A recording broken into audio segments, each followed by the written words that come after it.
Yeah. Good morning. Yeah, where are you? Hey, what's going on? How I look like on TV. Oh, God. You're listening to Ammar and Jalf.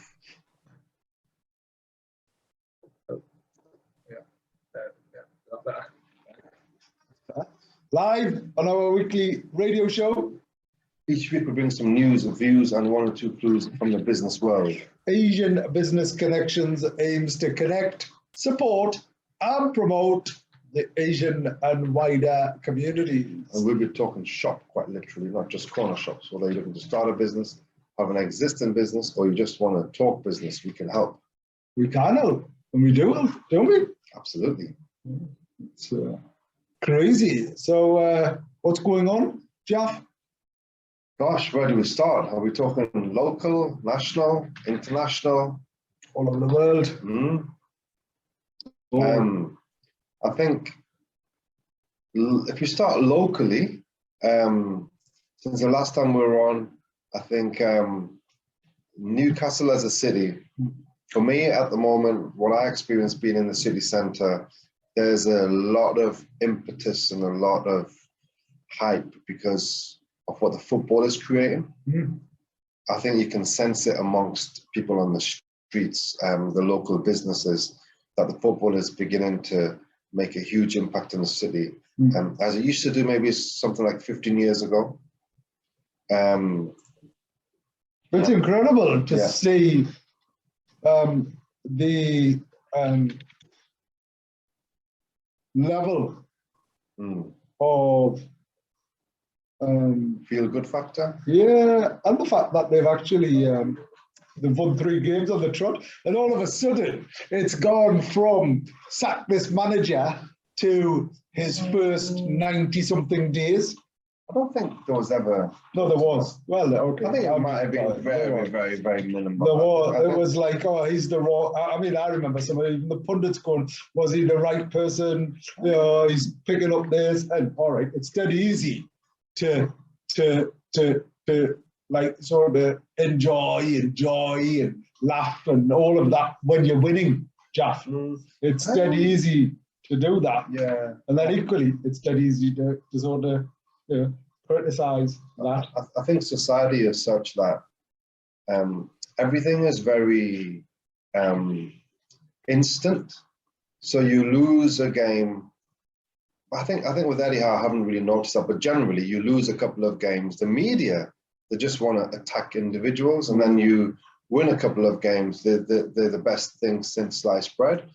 I think the Newcastle fans, I think they've been a little bit more pragmatic. If there was anything said, it would be more, as you say, from the media and the pundits as opposed to the fans, because I think the fans are kind of pretty intelligent, and they've always had their backs from day one on the new owners and everything that they've done. They've been doing some very smart business, and they've had the backing of Eddie Howe for sure.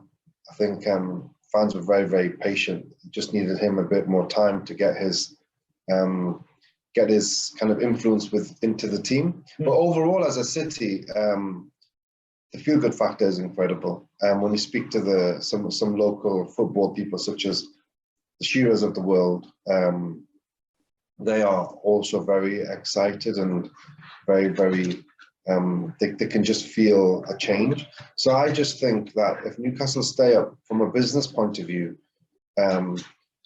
the summer, I think it's going to be a 3 months of transformation in the entire city. And I think that transformation is going to be huge because they're going to invest so much into the football club and bringing in some internationally recognized players who are going to come with their own entourage.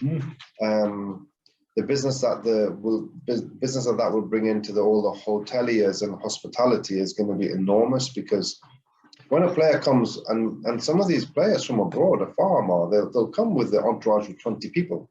Oh, I mean, look, one of the most significant individuals, the chairman of the fund, the Sovereign Fund, when he came, there was 12 people with him, and they're all ready, able, and willing to spend money.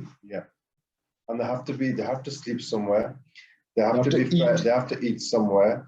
And again, that's just one person, Ammar. So when you imagine that things really start to heat up, and then from that point onwards, if you have a development of a training ground, which is going to be, let's say, £100 million training ground development, all the influx of architects and builders and all these different companies that will have to be a part of that process.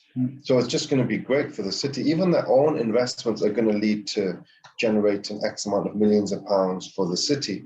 So I think there's that, which is going to be brilliant. Along with that, there's a big, huge development now coming into fruition on Pilgrim Street. So all those years, all of that. Yeah, it's been there for like sort of 10 decades. Years, the scaffolding's been up there for decades, just to hold the building up. So that's all going to get knocked down. Huge multi-use mixed development site done by the Reuben Brothers. It's a Reuben Brothers development. That's obviously gonna bring a huge influx of people into the city centre. I think we already know one of the government agencies have taken a big space there, haven't they? Where they're going to have something like 2,000. Yeah, so the tax office have done that. So I mean, part of that challenge is the fact that they are already located at Long Benton. The old ministry site, as it's called, it is very much a case of that and those people moving into the city centre will have a positive impact on the city centre. The negative aspect of it was I spent 45 minutes on Monday driving around trying to find a parking space. Outrageous. I mean, that is something that the city centre had deliberately done, and the logic, it just defies me. The city council, they go and make these decisions. They don't consult the businesses, and even if they do, they go and do what they want, and they have just decimated the car parking in the city centre, and they seem to be very, very proud about it.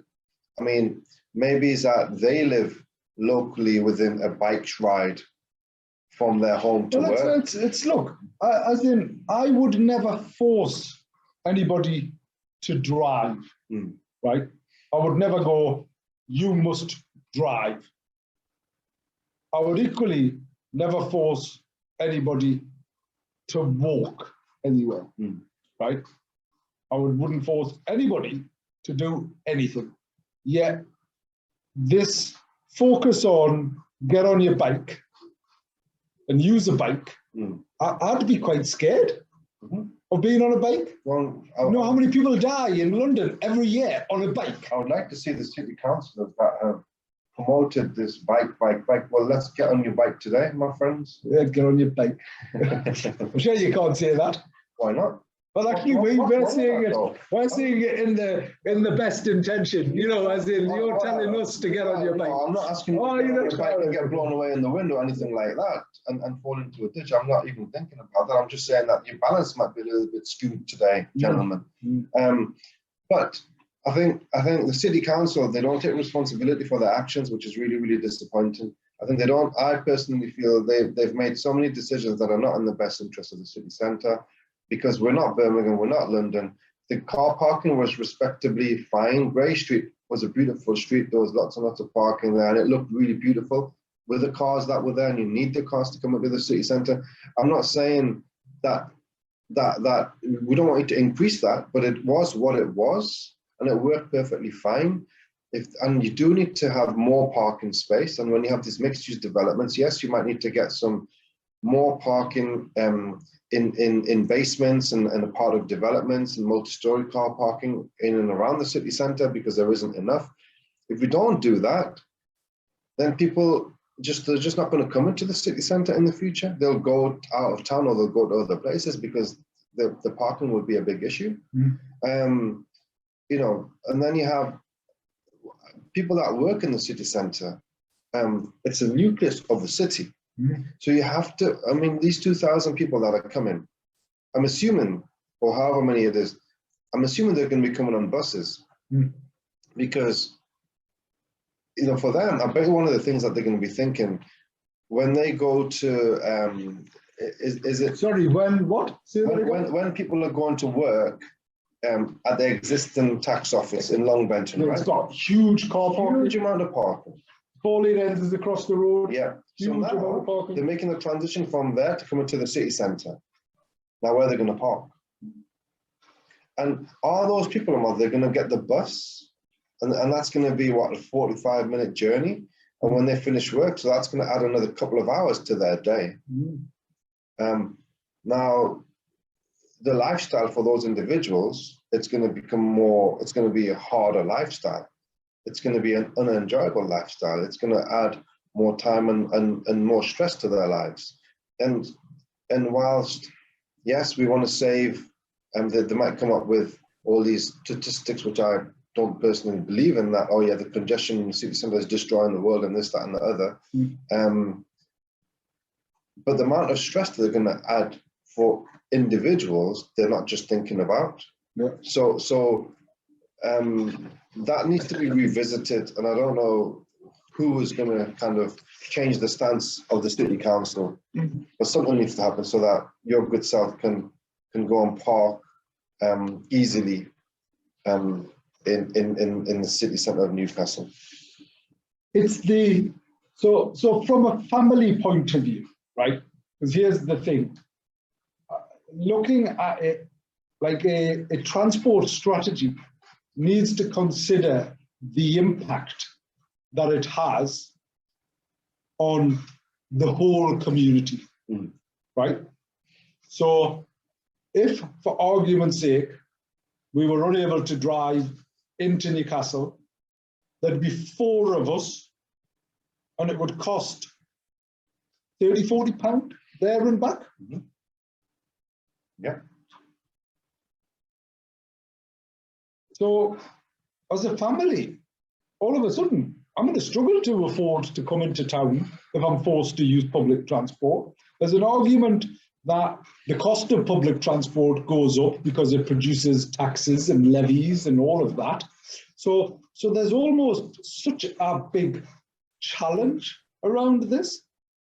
And the other thing, the more you reduce car parking, right, the more likely it is that those that do not have a choice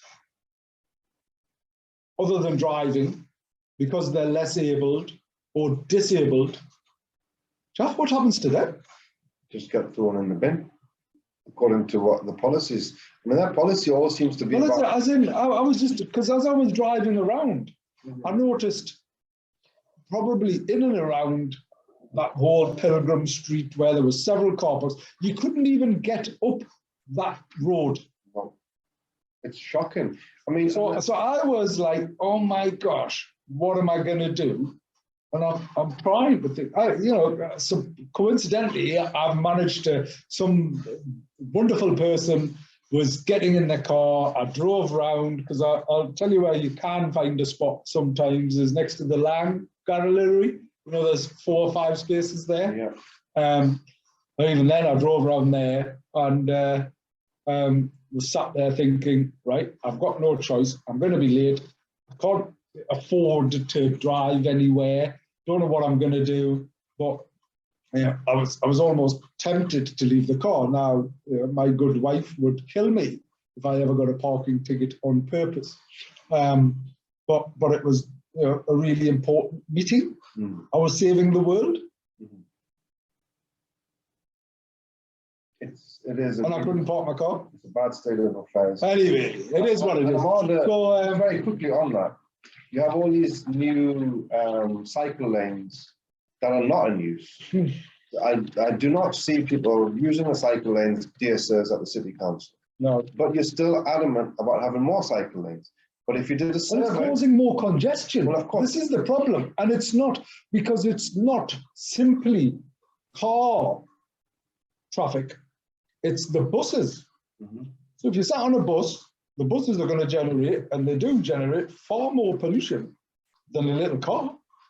Of course. So, but with the insistence on having cycle lanes because you're getting funding from the European, well, it's, wherever you get it from. It's slightly short-sighted, I think. Anyway, I can see the pros and the cons, and as usual, I will always sort of say, let's just try and do what's best for the people and for all of the communities, and especially those that are less able. Yeah. So for me, some of those spaces that have been taken out, if they'd been repurposed as less abled, God forbid, me not being, I'm not in that position, but I would feel far more comfortable and happier about some of the spaces going to those less abled. Right now, I'd love to see the statistics on how many disabled or less abled spaces there are in Newcastle, because rest assured, they've been reduced extensively, because on the other side of things is they do not generate income. There is that as well.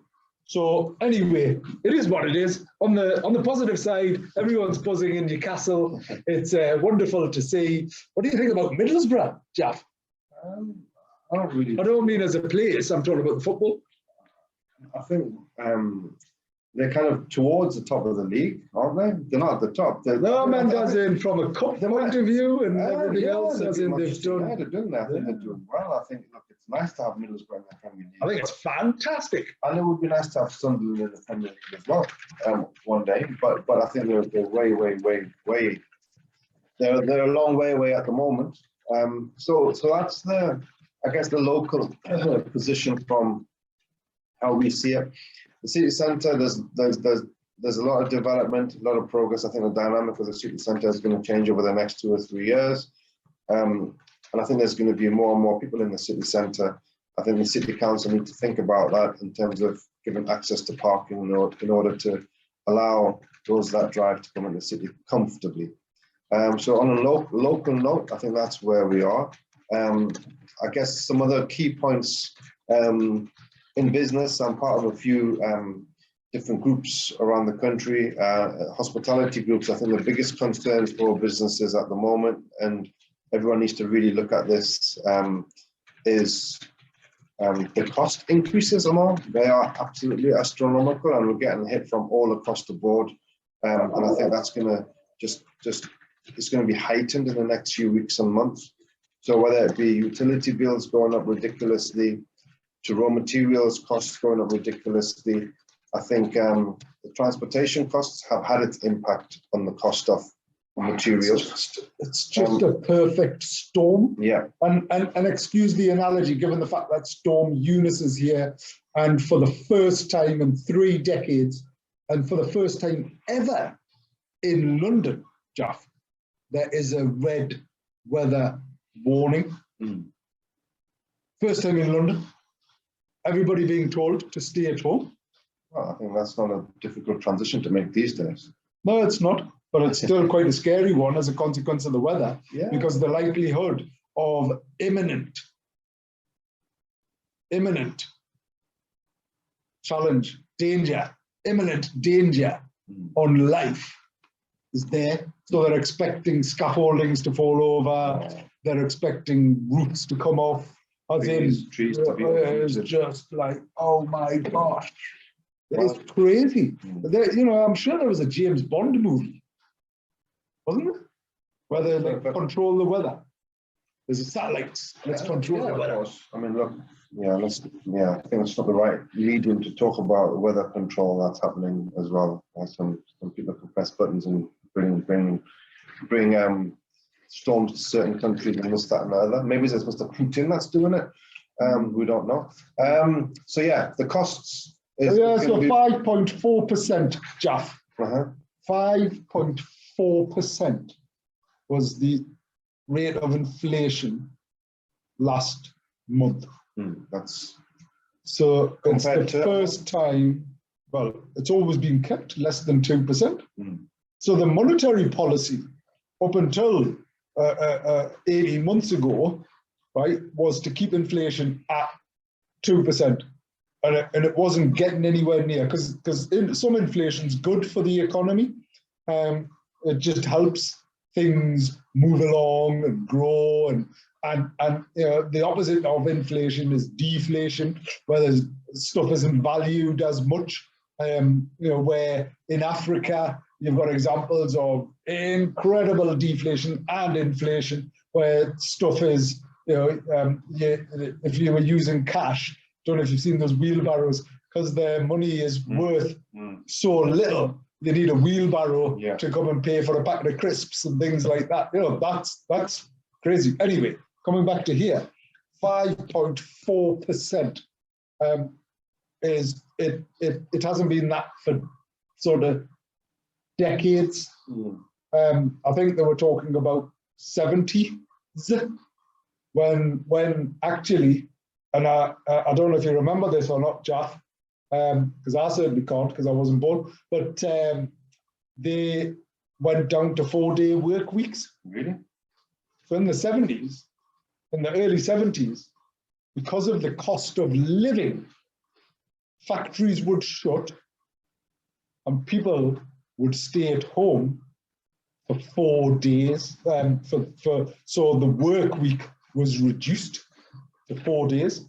And actually, if you think about it, it almost feels as if we're headed there, doesn't it? What's the benefit of a 4-day week, though? Well, you don't have the costs, supply costs, and all of that, overheads. If the cost of buying something is less than what you can sell it at, you go bust. So let's just do some crude calculations, right? Onions, cost of onions have gone up 70% in the last 18 months. So something, arguably, that cost a pound is now, sort of £1.70. £1.70 for an onion, right? Amplify that across the board. Do the 20 to 30% if you're on a fixed type contract, for higher, 100% energy costs, right? So energy costs, supply costs, costs of transport. All of a sudden, anyone who's buying something is a productized type of business is impacted. And what do? Do you pass that on? I mean, on one hand, we're quite fortunate that there was several billion pounds worth of money, right, that people had accrued by not going out. So we're seeing a bit of that, right? And the haves versus the have-nots has extended. It's more polarized, is it? Yeah. So those with money, like you, doing all right. People like me, I'm scratching my head. Is the thing, and it was so sad to hear. So sad to hear that there's people out there, Jalf, that are starving. So earlier this week on the radio, not on this particular radio station, but earlier this week on the radio, I was listening to some people being interviewed who the wife had 2 jobs, the husband had 2 jobs, got a couple of children, and with the rise in energy prices, with the rise of cost of living, with the rise, I mean, a shopping basket, in some extent, in some cases, has gone up by 30–40%. Noticeable. Right? And then people are, come April, Jalf, as an employer and an employee, I'm going to get at least 2% hit on my wages. Yeah. It's going to be terrible. So it's, and these people were like, I don't know what else I can do to survive. I've got 2 jobs, I've got kids, and these people aren't, sort of those that are hesitant to work. These are people, hard-working people from our society. Well, the other big increase that I know for sure, and a lot of people are suffering with this, is the rental increase. If you look at a 3-bedroom house on Stanhope Road, and I know this firsthand because of individuals that Stanhope Street or in and around that area. Right, okay. A 3-bedroom flat, and we know the condition of those flats. Yeah. So one of our managers, he was staying in a 3-bedroom flat. It was 650 quid a month. He's been given an ultimatum that, look, you either pay 950 a month on the same flat, or you find another place. And there was no negotiation. So he then eventually moved out. And that's the kind of monies that because there's no properties. There's no properties. And the rental market is so buoyant. And the other thing that people have started to do is take advantage of the staycation. So it doesn't matter where you are, people are Airbnb. Now, if you think about it, for a 3-bedroom flat, sort of 5 minutes outside of the city centre, because it is, right, you'd easily command like £100 a night for 3 bedrooms.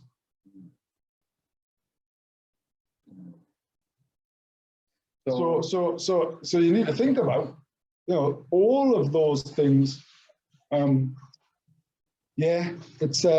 It's really, really hard. Anyway, so the walls are closing in. The end is nigh. The costs are going up. I think everyone needs to be aware of that first and foremost. And I think that you need to be proactive, whether it be in business or in your own lives, in terms of understanding the costs and really gear yourselves up as quickly as possible. Because as Ammar says, in April, this is just going to get worse, and there's no turning back from it.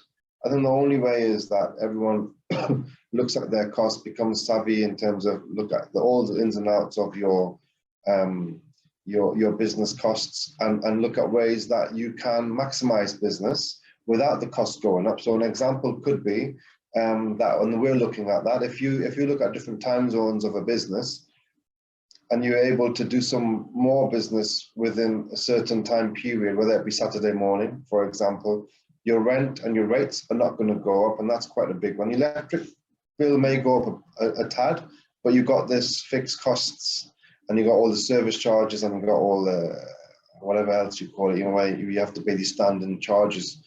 They're all going to be there. So you might have to find ways of generating more business within a particular roof, so that you're mindful of the costs not going up. So you have to just be a bit more inventive, take into consideration that, yes, the costs are going up, but how do we curb that by increasing revenue ultimately and being prudent in other areas? So that's definitely something that all businesses must look to do in the next few weeks and months, and accept a new norm. I mean, I get some disheartening emails from restaurateurs around the country that they're saying that, this could be the straw that breaks the camel's back, because they've been through such a difficult time, and you haven't made a COVID recovery yet. And all of a sudden, we all knew that we had to be liable for the cost increases, or the whatever the government did during the pandemic to keep the country going, and the furlough and X amount of billions and billions that they somehow found from somewhere. But ultimately, we have to pay for that now, and it's not going to be cheap. Everything we're paying for. I mean, the policy around net zero and environment, Jalf, every single property is going to have to be upgraded. And the potential cost to commercial properties, and don't forget, if you're leasing something and you're on the standard type of lease where you're responsible for everything, well, that's going to fall on you. So there's new measures coming about, and your point around green energy and the impact of it and all of the money that, would you say, has been wasted on a variety of schemes, I think so. seen the rise of so much costs associated because governments across the world are now looking to recover and recuperate that through taxes and through whatever type of arrangements. Anyway, let's go on to business topic of the week. Jalf, let me, our wonderful Martha always does an incredible job of pulling a script together. You don't get it, but it makes me sound really slick and knowledgeable. But let's just, there's the script, Jalf, for a change. You can read it. So let's do a couple of things. I think we need to push this button, push that button. Yeah, yeah, there we go. Can you see that script there? Yeah, wonderful. Let's sit back, relax, and I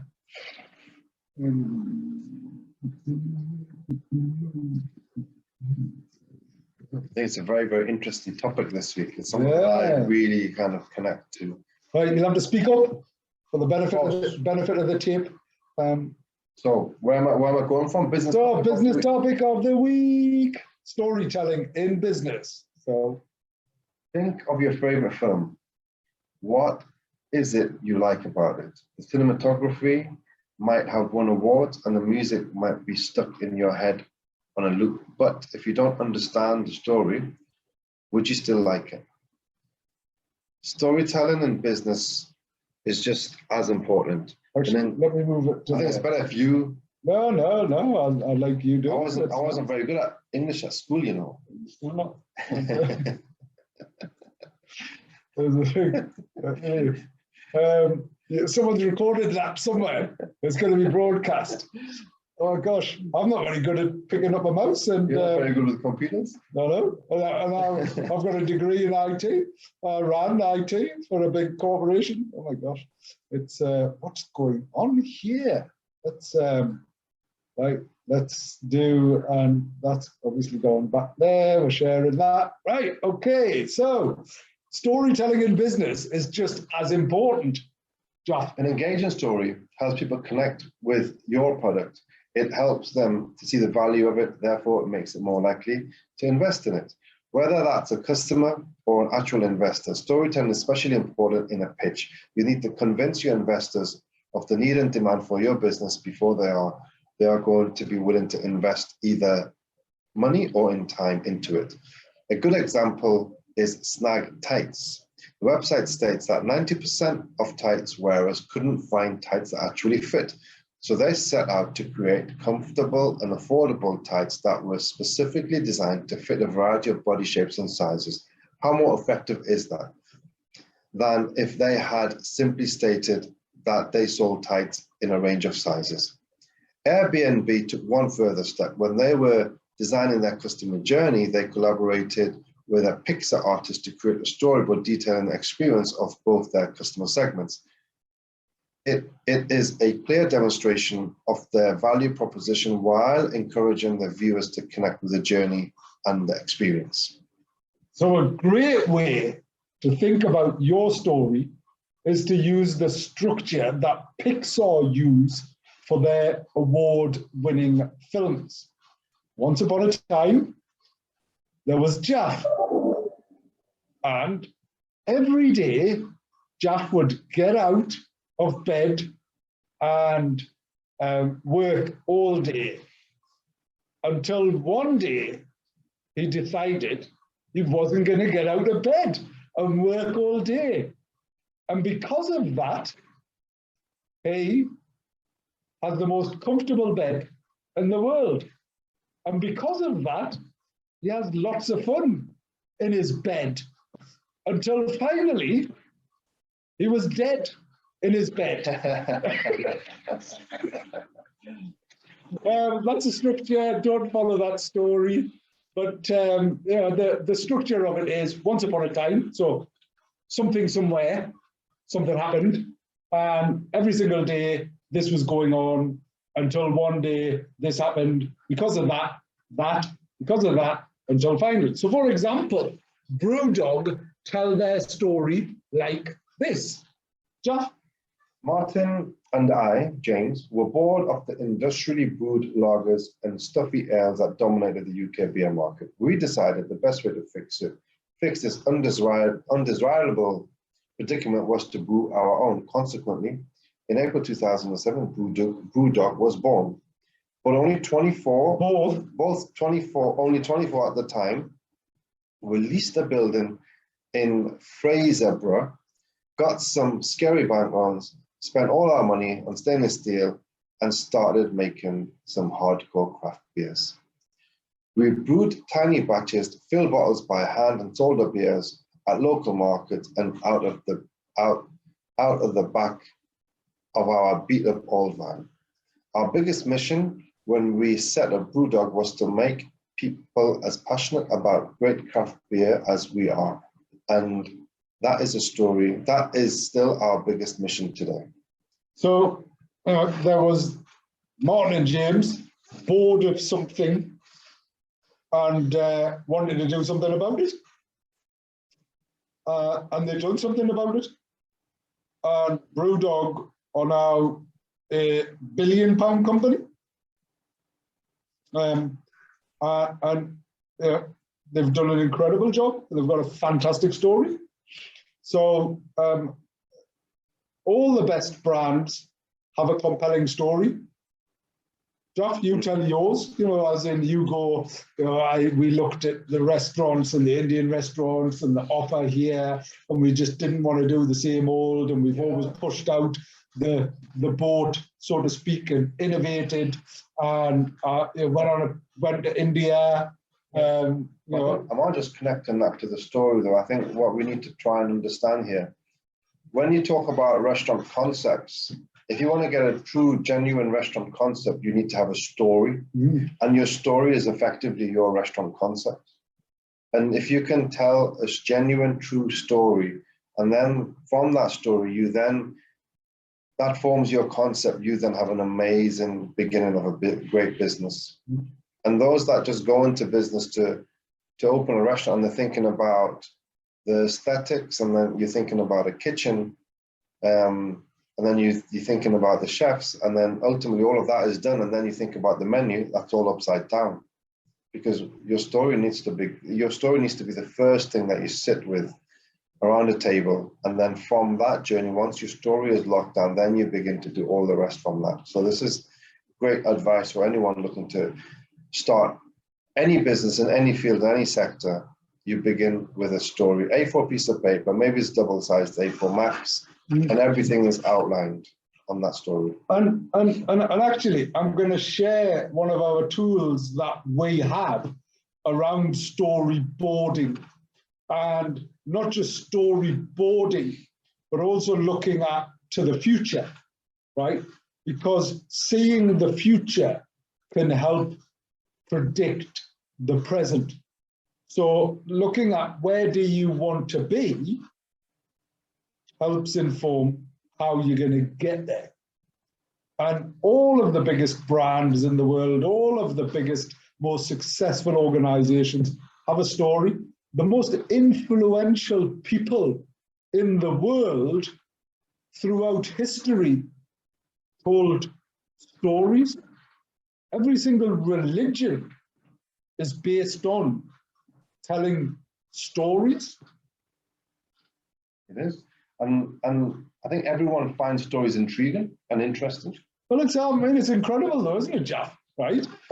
So I was delivering a program this Wednesday, and before I come on to that, one of the things that we need to share is, if you want help, support in developing your story, get in touch with the SME Centre of Excellence. And we take people through this journey extensively. And storytelling is one of the things that we will be covering in the Pitch Perfect program. And we're particularly excited to be joined by the actor, Craig Conway, to help us with this. What else will we be covering? Why else should you join Pitch Perfect? Why is it important? Well, it's 2-day residential. So you're going to be put in a hotel over 2 days. You're going to be intensively supported. Check out your story, get your pitching right, have your value proposition. You're going to have dinner. You know, it's going to be fun. It's going to be intensive. You're going to learn so much, and you've got access to so many significant people. So Bank of England, you know, they're going to be there. British Business Bank are going to be there. Nigel Mills, entrepreneurs, going to be there. The mayor's going to be there. We've got a range of experts from sort of finance through to storytelling, through to the army's going to be there doing a leadership session, command and control session, really fun with all of their equipment as part of a breakfast boot camp. You're going to be fed, you're going to be watered. It's fully funded, but it's quite exclusive. It's hard to get on it, but if you want it, reach out. We can help you. Yeah. So this week, one of the things alongside, so just because it's always interesting, my week, in fact, when I reflect on it, it makes me even more tired. But on Monday, I was with the High Sheriff and Chief Constable of Northumbria Police, sort of putting a strategy together on what's working, what type of things can we do more differently, how do we empower people within the community to become advocates and ambassadors. And then that week just went on, and it was like crazy. And on Wednesday, we delivered what we call Scale Masters. So this is our sort of master course in scaling. So if you've got a growing business, you reach so many barriers, right? Jalf, you'll know this. So you've got, the first thing is strategy. What is your strategy? Have you got a plan? Have you got an exit strategy? Second thing is people. Does everyone sit and fit in the right place? Do you do function accountability, process accountability? Is there people responsible, or is it all on your shoulders as the business leader, as the business owner? Second, the third is execution. How do you effectively execute that strategy meaningfully? And the fourth one is cash. So most important thing, arguably. So how do you have the controls, the checks and balances? And this program we've been redeveloping and innovating and improving since we created it 5 years ago. And this was called Scale Masters, and we delivered it on Wednesday. Anyway, part of what relates to the storytelling aspect was I shared an insight, and we delivered some activities with Lego serious play and creativity. And years ago, NASA done a study. You know who NASA is, the space agency. And they developed, they realized the importance of creativity, and they developed an assessment, what they identified as creative geniuses. Yeah. Mm-hmm. So, and it was a practical assessment. So it wasn't like a questionnaire, it was assessing how creative you are and what defines a creative genius. And 3 to 7 year olds, right, were tested, and 96% of them were creative geniuses, right? 7 to 12 year olds were tested, and that dropped to 50-something%. 12 to 18 year olds were tested, and that dropped down to 20%. Adults, and these were tracked. So these were the same people that were tracked throughout, right? And by the time these people got to being an adult, have a guess how many were classed as creative geniuses? Well, not a lot, I think. 2%. Just because, is it because 2%? Is it because it's systematized? Yeah. So 2%. So as a child, you know, you create things, you look at things in a different way, you play with things and say, you know, all of that. And it's like, what are you doing with that? Anyway, imagine if I sat there and started doing a bit of that. I just have. The point is, I love creativity and I regularly, and I think that's one of my key strengths is the ability to really think outside of a box type of environment. But isn't it so sad that creativity is beaten out of us? Yet the principles of design thinking, which is what we teach, right? The principles of design thinking are such, it's all about becoming creative. I think that's more prevalent in society. I often see this and I say it's roboticanization of society and the mentalities of individuals. Because people are just seem to be like robots these days. And I say to them that, you know, the nouveau age of individuals from 18 plus, I think the social interaction is so poor, they're just so systematic, it's unbelievable. And I guess the creativity explanation is probably part of that. And that's very sad. I think the world is going to miss out a lot, isn't it? So this is what creativity labels, and I'm sharing some top secret principles and methodologies. But this is service design or design thinking, actually, is what it's more so. But if I was to just share this slide that I have created, can you see that, Jalf? Yeah. All right. So this is the double diamond. Okay. Right. And the point of this is from a service design, or actually its design thinking approach, is usually we as individuals or businesses or owners, we start here in the middle. Okay. Where we've gone, there's a problem or an opportunity. Let's look at the potential solutions and let's focus on those potential solutions, right? But we'll go straight across from that point to that point. We'll go from a sort of, here's a problem or an opportunity, and we'll go straight into solution. We don't necessarily explore more broadly. So the purpose of this approach, and until you've experienced my discovery sessions, it's really hard to understand or appreciate the benefit of this. But in a 60 to 90 minute discovery session, I do things that take businesses and organizations weeks, if not months to do. So just think about that for a second. Within 60 to 90 minutes, I go from Jalf saying, I want to open up a restaurant and I want it to be the best restaurant in the world. And I go, right, what type of things are we going to do? So what does success look like? You know, what type of things are already we're doing that we can realize that success? What type of things are holding us back? How do we prioritize that? And I use this type of methodology. And within that time, you have actions, you have a clear plan of what to do. So by starting here, right at this point, you discover, and that's why it's called a discovery session that I do. And you discover the insight into the problem or the opportunity. You then define it. So you go out wide. You don't go, right,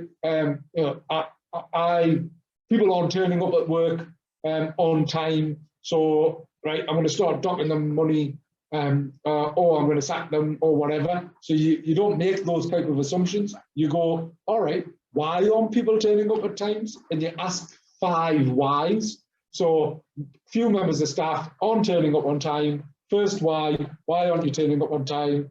Oh, well, the bus is late, right? Well, why don't you get the earlier bus? Well, because I've got other responsibilities. Well, why have you got other responsibilities? Because I'm a carer for my parent. Right? Why are you a carer for your parent? There's no one else is there to look at. You know, by asking that question, you start understanding the bigger, wider perspective. I'm just using that as a very crude example, but it's an example. So you go out and you look broadly rather than narrowly. And that's one of the things that lots of people do. Second thing is define the area that you want to focus on. So if there's something, you know, by going through that, could you support your member of staff or talk to a caring social services or whatever it is because you've understood it? Or, do you need to find some other members of staff or change their shifts or whatever it is? And you then start coming back to, right, well, what area do I need to focus on? I now understand that problem or that opportunity. Similarly, if I put it into context, let's just very briefly look at, right, you're at capacity in the restaurant, right? You're constantly booked. You give people an allocated amount of time. However, they sit there forever. What can you do about it? Other than politely going, oh, sorry, the table's now booked, and they go, oh, well, bloody hell, I paid for this, I paid all of this. What? This is ridiculous. So you could automate that, couldn't you? You could almost say, right, book using our app, and our app, you can order pre-order. That would speed up things immediately. And, you can pay using the app. You can do all of these things. And the app will even have your table is booked out for you for an hour and a half. We really want you to enjoy this experience. And then there's almost a timer, just a polite reminder, type of thing. All of a sudden, you've looked at a problem and you've got a solution. I've jumped into the solution, but you should look at that more broadly. So you then define the area you want to focus on, assess lots of potential solutions, and then deliver solutions that work. The key point here, Jalf, is start by discovering and defining the problem or opportunity, including how it impacts people, and then deliver and develop solutions targeted to the stakeholder impacted. A person-centered approach is one of the things. And then we went through a whole host of other activities, but I just want to run through this. This is design thinking. And then you categorize the output into what's a project, what's a quick win, what's a task, what don't you want to do, which is really important. People don't recognize that. And then that's that. So these are the tools and the toolkits that we've got to share with you. And the final one was around this one, storyboarding, Jalf. This is our storyboarding template that I'm sharing with people, top secret. So think about 2 years' time, what magazine do you want to be the front of? What's the cover picture? What's the headlines? What's the quotes? What's the interview? What's the bottom line? What's the hashtag? What's the tweets? What's the Instagram? And we use this for a new product, for a new experience, for a new menu, literally anything that anybody is doing anywhere. You can use this storyboarding template, think ahead, really envision it. All of the staff are involved, everybody's engaged, and you go, that's where we want to be. The other things that we have is this team charter that I've shared with you in the past. It's where everybody sets their expectations, and team alignment map, because that's the most important thing, is around aligning your team. Excellent. What do you think about all of that, Jalf? It's a very intense snippet, some really, really valuable information, and that a lot of people can take on board and really think about everything that's been discussed today, because it's going to weatherproof you, I think, for the volatile months ahead. Undoubtedly. And this is what it's all about, developing that resilience, and that's the support that we can offer. The key thing about the conversation we were having around storyboarding and creativity is that's what we do. We use the creative element to take and implement, make it fun, exciting, interesting, but impactful, so it makes a difference, and everybody loves it. So, because it's done in a different way. It's not done with that usual intensity. And it's how you can connect to the client in an alternative way, which is simpler but more interesting and more fun. Yeah. Anyway, it comes back to the end of the show. Please reach out if you're interested in anything that we've said. Reach out even if you're not. We're here to support you. You've been listening to Ammar and Jalf live on our radio show. It's amazing to have you in the same room. I think you should just start coming up. We'll have breakfast. And it's probably easier to get here than try and drive up Wingrove Road these days. No, we can definitely do it. Is the thing. But until next week, it's goodbye from me. Goodbye from me.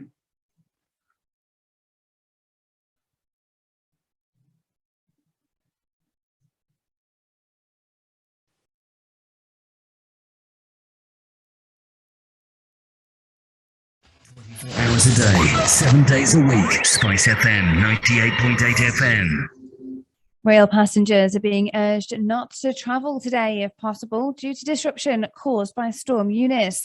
Many train operators will accept tickets booked for today on services tomorrow instead. Jake Kelly is a group director at Network Rail and explains how the strong winds are affecting them. Of course, with strong winds brings things like trees down. We have mobilised thousands of colleagues with chainsaws and other specialist kit, but inevitably there's going to be very serious disruption. Tens of thousands of homes in the south of the island of Ireland are without power. More than 55,000 homes, farms and businesses have been affected.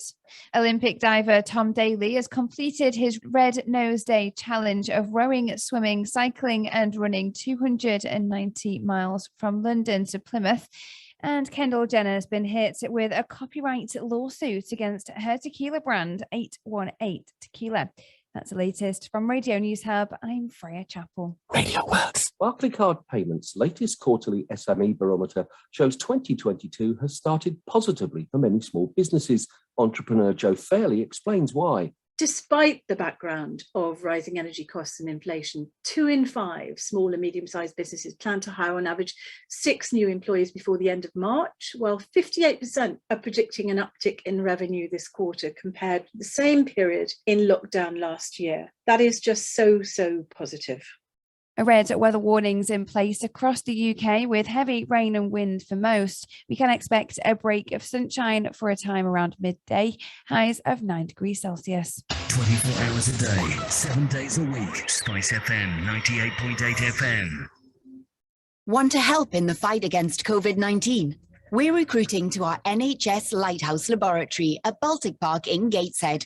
There are a number of roles available, including lab support workers and team leaders.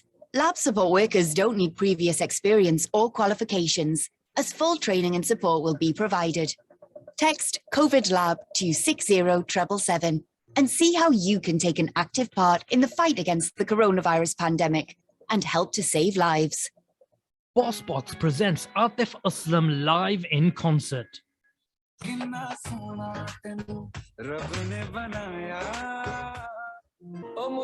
19th of February, Harrogate Convention Centre.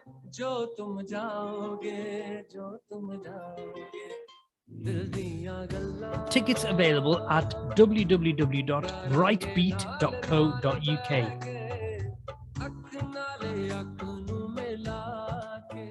Atif Aslam live in Harrogate, the 19th of February.